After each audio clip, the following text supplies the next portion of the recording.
Hello and welcome back to my FPL channel. I'm FPLD and you are back for a Game Week 26. Back to a single game week this week. Team selection, final decisions, final plugs ahead of Friday night football between Leicester and Brentford. Ruud van Nistelrooy with the table bonus opportunity. Are you moving there with your assistant manager? And make sure you don't forget the deadline day stream, 4:30 p.m. UK time, 12:30 a.m. Australian Western time. It's not on Saturday, it's actually on Friday again. Don't be sleeping, set an alarm, make sure you join me for that. And without further ado, let's jump into it.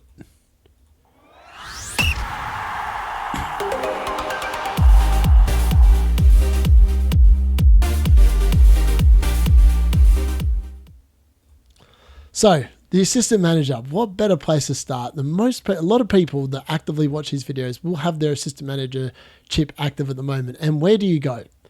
The answer is you don't play it safe.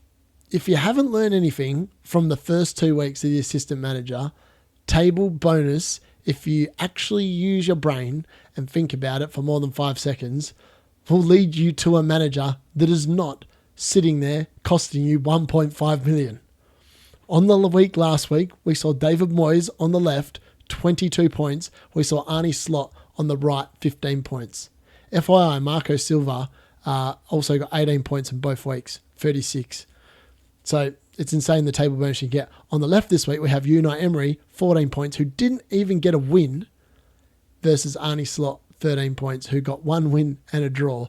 Just showing you that table bonus is king. If you haven't already got that message from now, do not move your chip from Slot to Mikel Arteta, because I'm telling you, Graham Potter will 100%, if all these managers back in Mikel Arteta, Graham Potter's going to get a result, and I'll just be sitting here laughing, and I'll be saying I was there for it. So yeah, for me, you've got to pick the table bonus, and that means you've got to go for a Glasner, a Ruud van Nistelrooy, a McKenna, a Juric. I actually think Juric is actually not a bad shout against Brighton, to be told. I think this is a week where we're going to see some weird results come up, especially with all the football that's been piling up. I reckon there's going to be some interesting results in there. So on to my final plugs for Game Week 26. Now, lots of things to consider, but as I said, the table bonus is king. I'll be doing this 100% guaranteed again.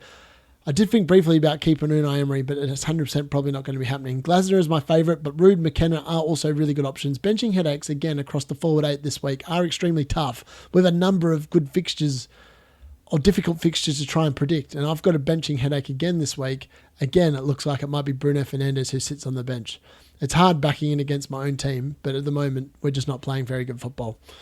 Now, in terms of best defenders to buy, it's Hodgson and Kirkes 1 and 2.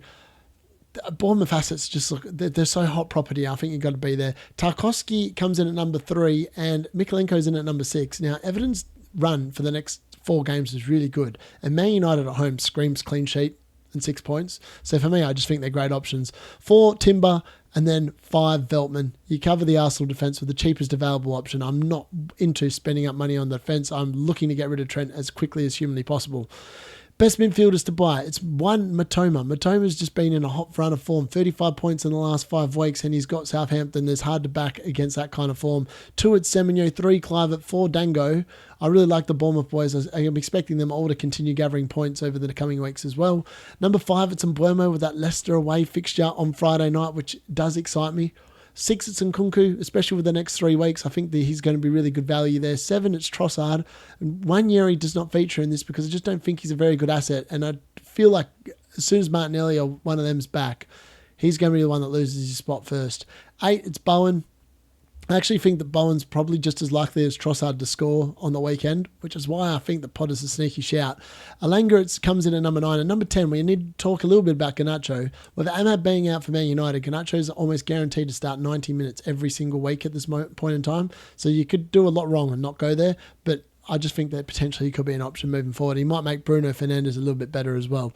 In terms of forwards to buy, it's Wissa number 1 this week with Cunha number 2. That will be swapping as of next week when Cunha's run really does start to open up. 3, it's Beto. Again, Everton have that nice little run. I think that he's going to continue to perform as well. Especially, it looks like Everton were just being held back by Dominic Calvert-Lewin.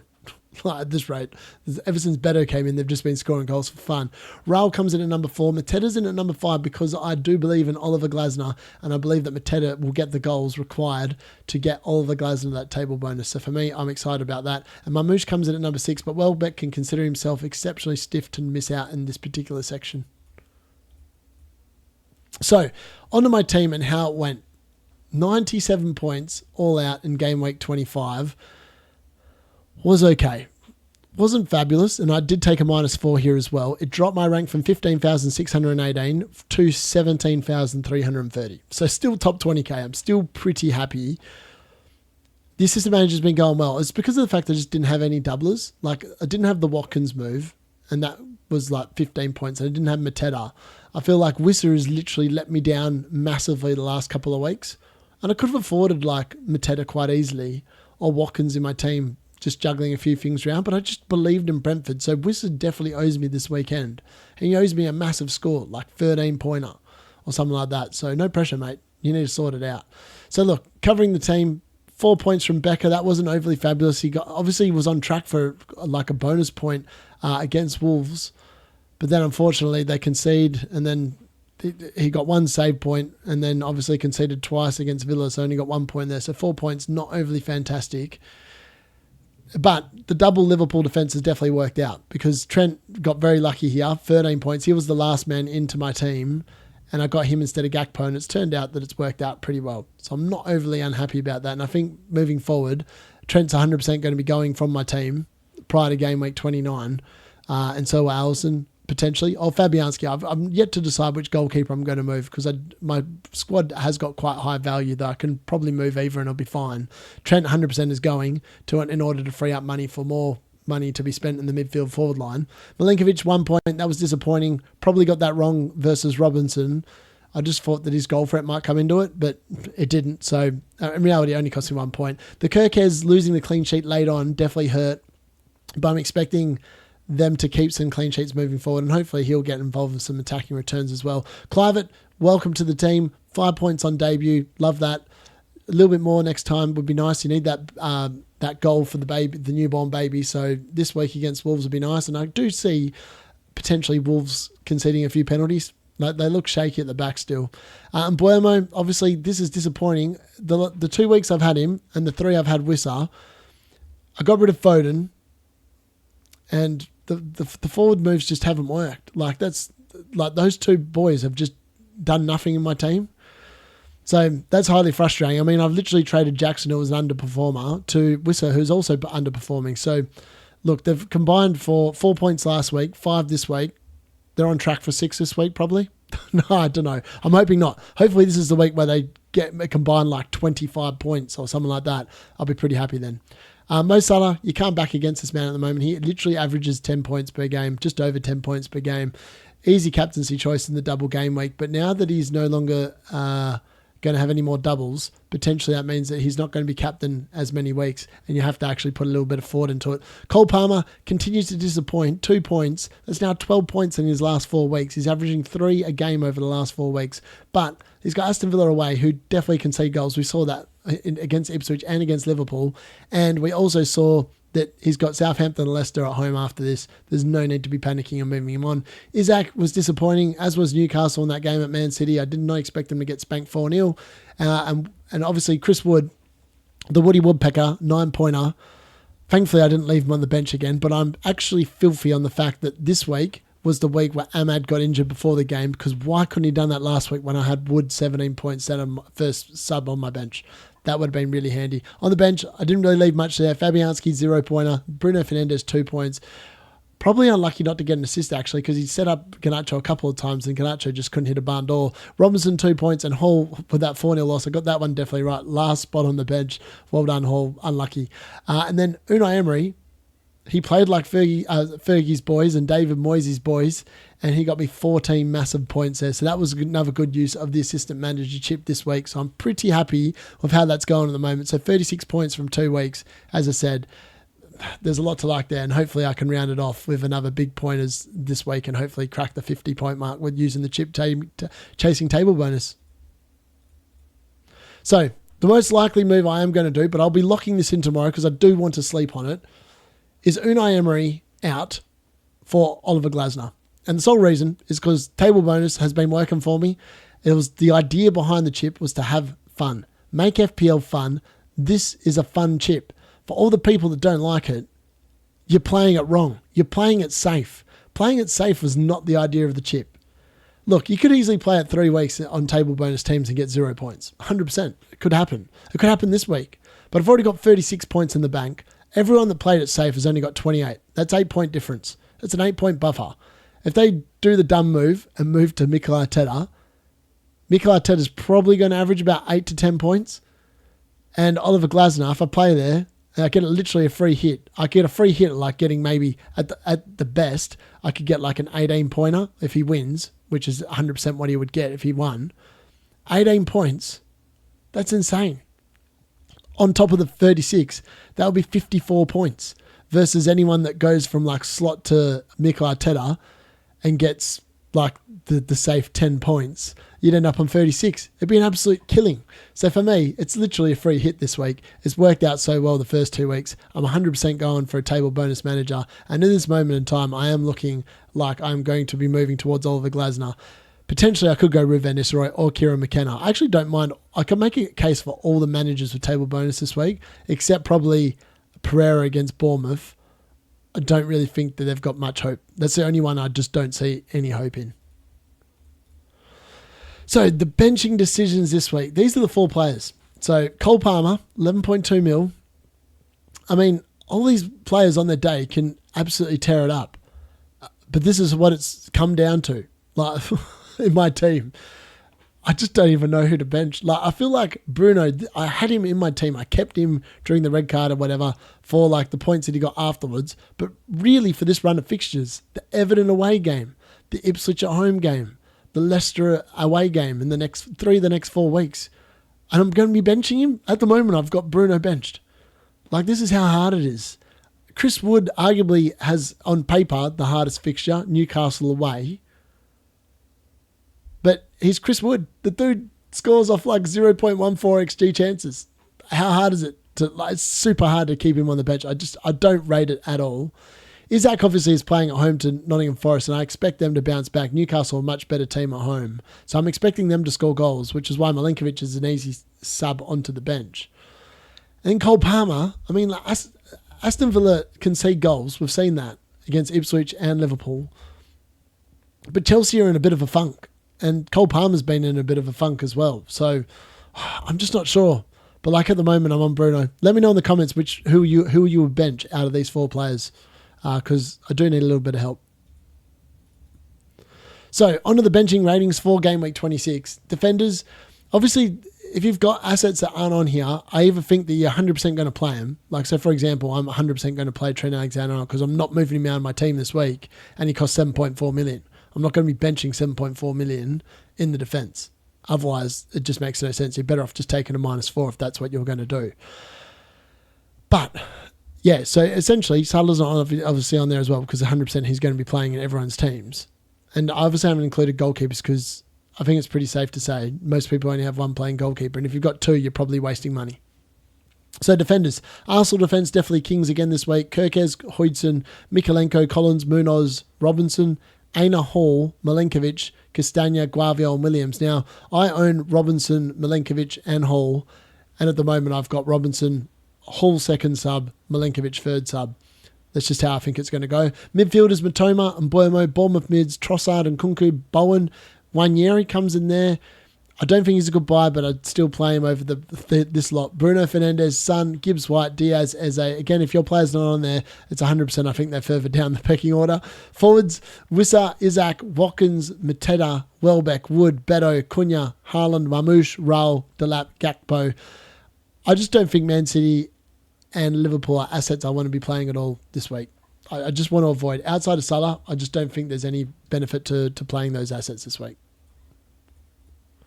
So, on to my team selection for Game Week 26. So, the defence.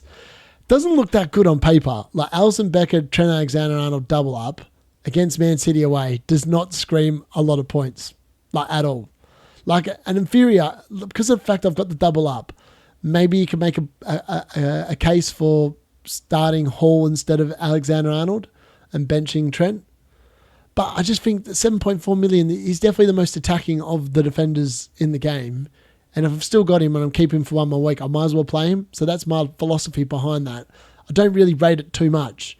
I just think that potentially that's where I am. Kirkes, I'm hoping that he can get some sort of a return here. Like 2 points against Wolves would not be ideal.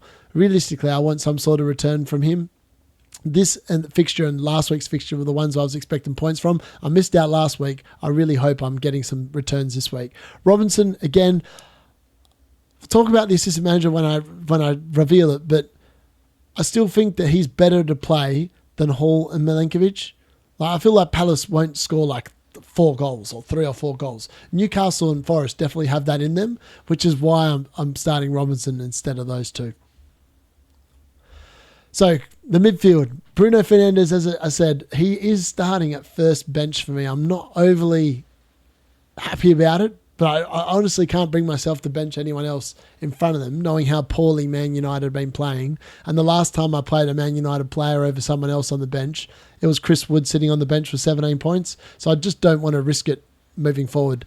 So for me, this week is not a week that I'm overly excited about. Cole Palmer obviously does start away at Aston Villa. Mo Salah obviously against Man City away. Brian and Buemo away at Leicester. A lot of away games this week for my team. And then obviously Clive has got that nice home fixture with Wolves. And the fact that he's on penalties, he needs that baby goal so he can do the celebration. And Wolves do concede a lot of penalties. Like we saw it against Liverpool, they would have conceded 2 if it wasn't for the fact that Jota fell over like a prima donna. So, yeah. Then the forward line. I've got Isaac up front with that Nottingham Forest fixture, and then Wood also up front against Newcastle. That's going to be interesting. I'm going to be hoping for goals galore there because I'm not playing any of the defenders. I'm literally backing in the forwards to dominate. That's my line of thinking behind it. Otherwise, I'd play one of the 2 defenders, right? And I'd probably bench the forward I wouldn't think was going to score. But I just think they're both likely to score. Wissa also joins the team. Leicester away. I mean, if the Brentford boys can't get it done against Leicester away, I'm done with them. Like, literally, I'm done with him. And the assistant manager at the moment is Oliver Glasner. I haven't made the transfer, but 100%, it is almost 95% certain it will become Oliver Glasner, and I will chase that table bonus against Fulham. I know it doesn't make much sense starting Robinson if I'm backing in Glasner.